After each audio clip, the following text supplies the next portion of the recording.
we've got you covered. From WSIL, this is News 3 at 6. Good evening, I'm Mark Kiesling. And I'm Victoria Idoni. Local furniture and appliance sellers are dealing with a nationwide shortage of products they sell thanks to the pandemic. Shipments of major appliances are down as much as 7% in June compared to last June. That's according to the Association of Home Appliance Manufacturers. News 3's Danny Valle joins us in studio. And Danny, what are you learning tonight? Well, Mark, Victoria, just like any essential business during the pandemic, appliance stores have had to make their adjustments and get creative over the high demand for items. And that's something one business tells me may have to continue well into next year.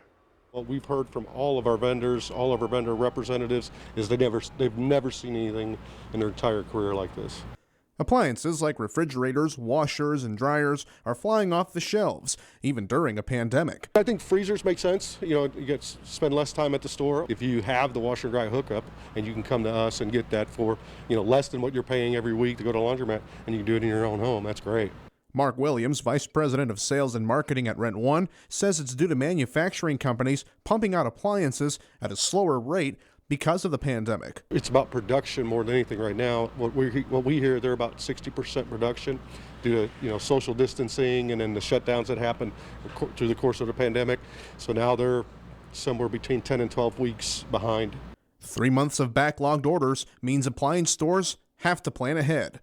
But even so, there's no telling what happens between now and when the order should be shipped. Some things you can't just can't predict. So sure, I mean, there's a lot of things, even though we're guaranteed or somewhat guaranteed those products, if they can't produce them, they can't bring them to us. Williams says the backlog could extend within the first 3 months of 2021 and maybe a bit longer for furniture items. For now, he's making up for the demand by dealing with smaller companies. But even then, a tough road is still ahead. It's still difficult. So it's, the part of it is production. You don't know what it's going to look like. So those pre-orders were, a lot of them were projections and they weren't even filling the entire order either. So it's been very difficult.